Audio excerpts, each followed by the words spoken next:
Girls. So, sila ang aking mga eskwela. Okay, next boys.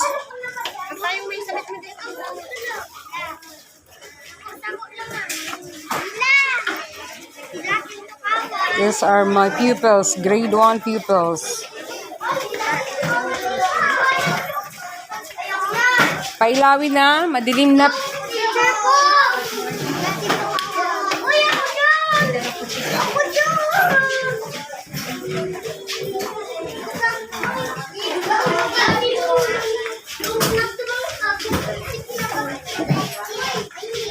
Pakibuksan na po ng bintana. Pakibukas.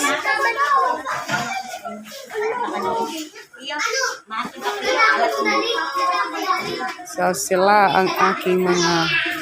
Pakibukas na po ng bintana. Diyan.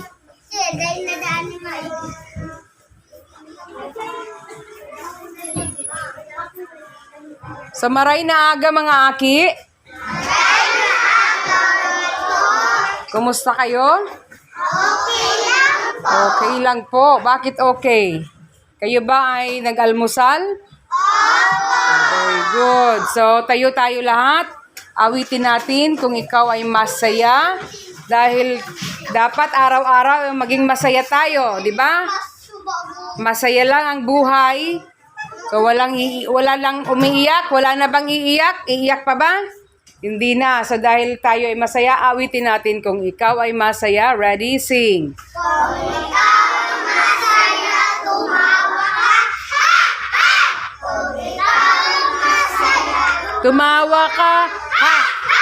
Kung ikaw ay masaya, buhay mo ay sisigla. Kung ikaw ay masaya, tumawa ka. Kung ikaw ay masaya, pumalakpak. Kung ikaw ay masaya, pumalakpak. Kung ikaw ay masaya, buhay mo ay sisigla. Kung ikaw ay masaya, pumalakpak. Kung ikaw ay masaya, kumibot ka, kembot. Kung ikaw ay masaya, kumibot ka, kembot. kanta lahat. Ikaw ay masaya, buhay mo ay sisigla. Kung ikaw ay masaya, kumembot ka. Kembot. Kung ikaw ay masaya, Kung ikaw ay masaya, bumadya. kung ikaw ay masaya, buhay mo ay sisigla. Kung ikaw ay masaya, pumadya ka. Kung ikaw ay masaya, gawin lahat.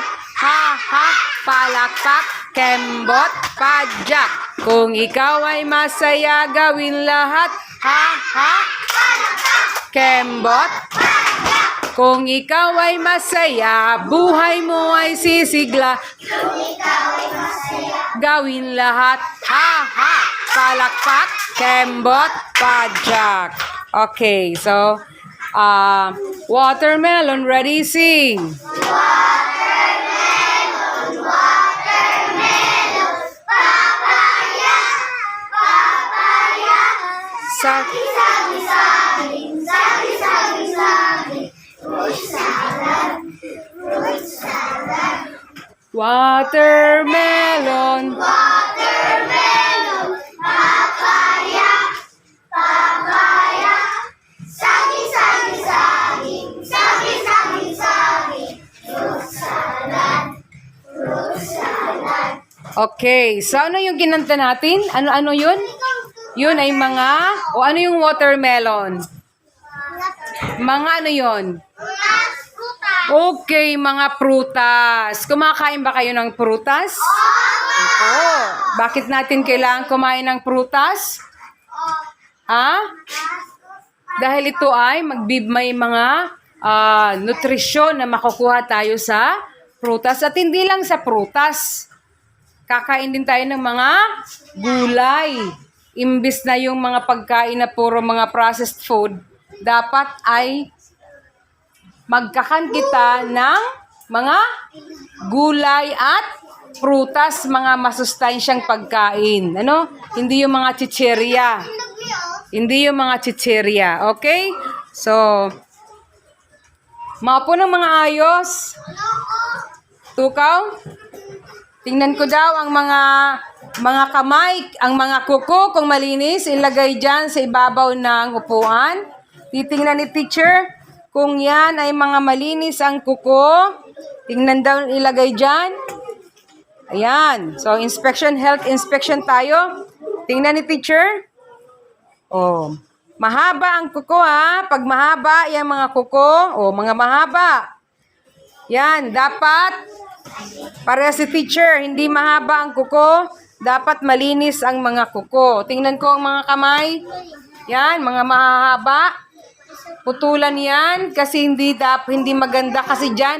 Bakit kailangan putulan ng mga kuko? Kasi po, pag hindi ninyo puputulan ng mga kuko ninyo, dyan, masuksok dyan ang mga germs. Na yan ay magiging sanhi na kayo'y magkakaroon ng mga bulatis at tiyan. Yan. Oh, mga mahahaba ang kuko. Oh. Tingnan ko. Oh, linisan yan ha. Linisan ang mga kuko. So yan, health inspection. Every morning may health inspection tayo. Bakit kay Puhan may health inspection? Para kamo matabangan man na maging malinig ang mga hawak. Para maharayo kita sa saan? Sa helang, sa sakit. Iyo po. So, dapat linisan. Oh, next time, ang titingnan naman ni teacher ay ang loob ng mga tenga. Lilinisan niyo palagi. No? Sabado pa lang or Sunday, palinisan na yan sa mga mama. No? Tapos titingnan ko ang mga buhok ng mga lalaki, dapat malinis yan. Dapat bagong gupit palagi. Kasi dyan ang mga kuto. Ma-star dyan. Dapat good grooming. Iyo po. Okay, so thank you children. Maghanda na po sa ating gagawing pag-aaral ngayon ng mga tunog. Mga tanog ng mga letra at ang pangaran. Iyo po, handa na ba kayo? Handa na ba kayo mga bata? Gusto ko marinig, handa na po. Handa na ba kayo? Handa na po. Okay, yan ang sasabihin. Sige daw, handa na ba kayo? Handa na po. Okay.